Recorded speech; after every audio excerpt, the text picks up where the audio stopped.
నమస్తే అండి, welcome to Guntur రుచులు. ఈరోజైతే ఇక్కడ రెసిపీ క్యాలీఫ్లవర్ కర్రీ. స్పెషల్ ఏంటని చూస్తున్నారా? నిజంగా స్పెషలేనండి. ఇందులో నేను పచ్చిమిర్చి కారం వేసుకున్నాను. మరి ఆ కారం అయితే నిజంగా దీంట్లోకి సూపర్గా ఉంటుంది.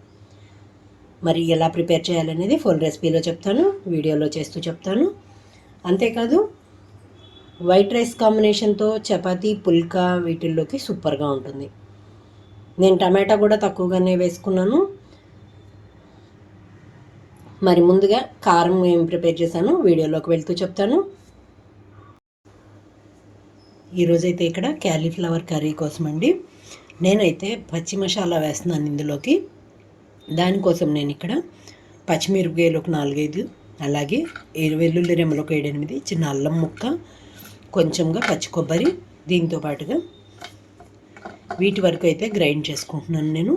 అలాగే ఇందులోనే క్యాలీఫ్లవర్ చిన్న చిన్న ముక్కలుగా కట్ చేసుకున్నాను. మీడియం సైజ్ క్యాలీఫ్లవర్ ఒకటి తీసుకున్నాను, టమాటాలు 2, ఉల్లిపాయ పెద్దది ఒకటి, కొన్ని కరివేపాకు రెమ్మలు, పచ్చిమిరపకాయలు మిక్సీ వేస్తున్నాను కాబట్టి ఇందులోకి ముక్కలు అయితే వేయట్లేదు. ఇప్పుడు వీటితో పాటుగా 1 స్పూన్ వరకు జీలకర్ర కూడా వేసి గ్రైండ్ చేసుకుంటున్నాను.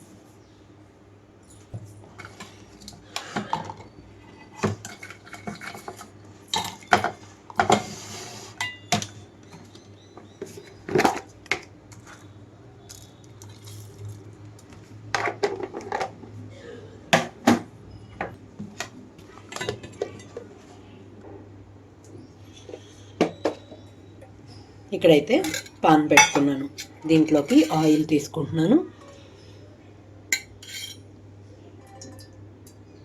2 టేబుల్ స్పూన్స్ వరకు అయితే ఆయిల్ తీసుకున్నాను నేను ఇక్కడ. ఆయిల్ కాగిన వెంటనే తాలింపు గింజలు అలాగే ఎండుమిరపకాయలు కూడా వేసుకున్నాను.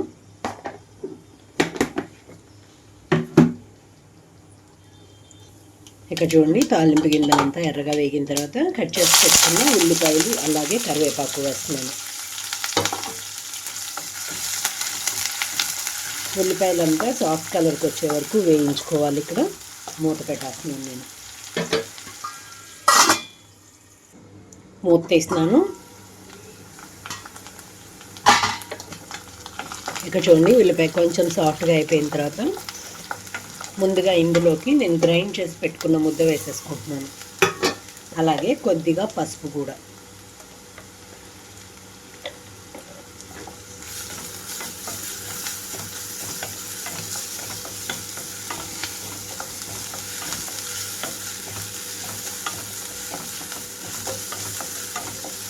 ఈ కొంచెంగా వేగంగానే ఇందులోకి కట్ చేసి పెట్టుకున్న క్యాలీఫ్లవరు అలాగే టమాటో కూడా వేసేసుకుంటున్నాను.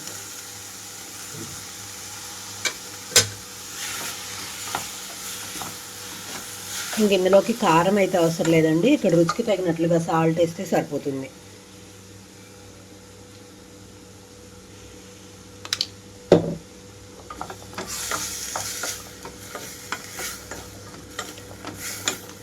మీకు బాగా గ్రేవీగా కావాలి అనుకుంటే వాటర్ యాడ్ చేసుకోవచ్చు, ఇగురు కూరలాగా కావాలనుకుంటే ఇలాగే మగ్గనిచ్చేసేయండి. నేనైతే మూత పెట్టి మగ్గనిస్తున్నాను.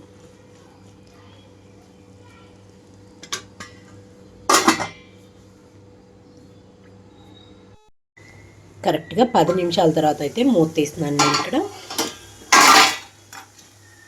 చూడండి, టమాటాలో ఉన్న నీటితోనే సరిపోయింది మనకి. ఇక్కడ క్యాలీఫ్లవర్ కూడా చక్కగా ఉడికిపోయింది. ఫైనల్గా నేను కొంచెం కొత్తిమీర అయితే వేస్తున్నాను.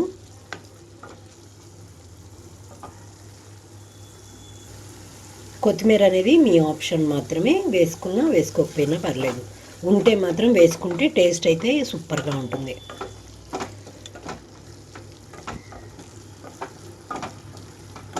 చూసారు కదా, ఇంకా నేను స్టవ్ ఆఫ్ చేసేసి సర్వింగ్ బౌల్లోకి అయితే తీసుకుంటున్నాను.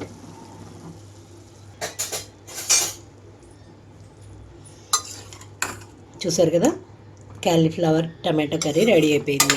వైట్ రైస్లోకే కాదు, చపాతీ పుల్కా కాంబినేషన్తో సూపర్గా ఉంటుంది. మరి ఇంకెందుకు ఆలస్యం, మీరు కూడా ట్రై చేసి చూసి మీరు మీ ఒపీనియన్ అయితే కామెంట్ బాక్స్లో పెట్టండి. అలాగే మీలో ఎవరైనా మా వీడియో ఫస్ట్ టైం కానీ చూసినట్లయితే ప్లీజ్ మా ఛానల్ని సబ్స్క్రైబ్ చేయండి. అలాగే మా వీడియోస్ని లైక్ చేస్తూ షేర్ చేయండి. పక్కనే ఉన్న bell icon all option click చేస్తే మేము ఇచ్చే వీడియోలన్నీ మీకు నోటిఫికేషన్స్ వస్తాయి. Please encourage me and thank you for watching. Thank you.